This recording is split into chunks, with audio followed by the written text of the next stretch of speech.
You are writing an email. A message notification appears. You glance at it, reply quickly, and go back to your email. 10 minutes later, you realize you have written the same sentence 3 times. You feel busy. You feel productive. But somehow very little has actually been finished. Most people believe multitasking is simply a skill some people have and others do not. But research on attention tells a very different story. Welcome back to Gentle Wisdom, where you learn English while becoming a better version of yourself. One story, one step at a time. Today, we explore something that feels efficient but quietly works against you. Multitasking. And the science behind why your brain cannot actually do it the way you think it can. By the end of this video, you will understand why doing one thing at a time might be the most powerful shift you can make. Let's begin. Lesson 1: The Multitasking Illusion. Cal Newport is a computer scientist who writes about focus and attention. His ideas appear in a book called Deep Work, published in 2016.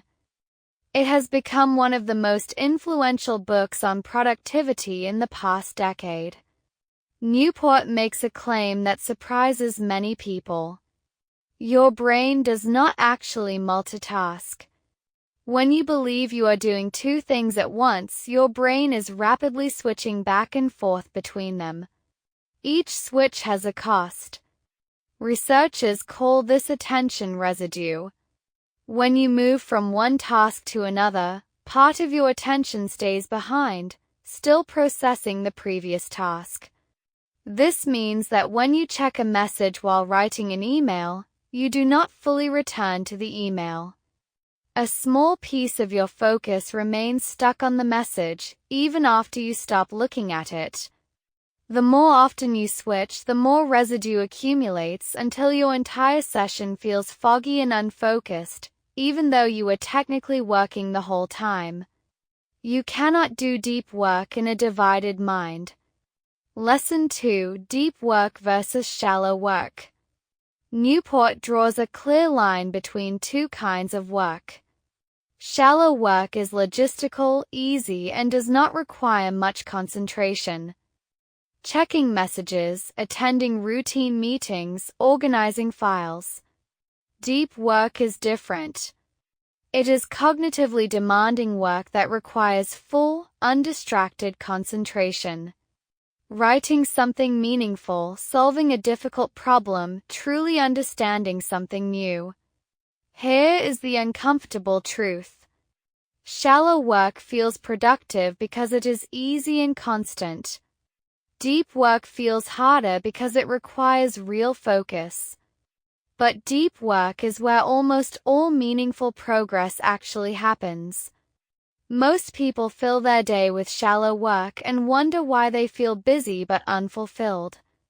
Newport argues that this is not a personal failure. It is simply what happens when an environment constantly pulls attention in many directions at once. Here is one way to test this today. Choose one task that requires real thinking. Put your phone in another room. Close every other tab. Give it 25 minutes of complete, undivided attention. Notice how different this feels from your usual way of working. Lesson 3: Priya and Ben. Think about 2 co-workers working on similar projects. Priya prides herself on multitasking. She keeps her messaging app open while writing reports, checks emails during meetings, and switches between several projects throughout the day. She feels constantly busy. Ben works differently. He closes every distraction and works on one task at a time for focused blocks of time. He feels like he accomplishes less in any single hour. At the end of the month, Priya has technically touched more projects. But most of her work needs significant revision, and she cannot fully explain the reasoning behind several of her own decisions. Ben has completed fewer projects, but each one is thorough, well-reasoned, and rarely needs to be redone. Priya's manager begins noticing that Ben's fewer outputs consistently require less correction. Slowly, more important work starts going to Ben, the kind of work that requires trust and real thinking. Same number of hours. A completely different quality of output. You cannot do deep work in a divided mind. Lesson 4: Protecting your focus. You do not need to multitask less as a personality trait. You need to build small systems that protect your attention.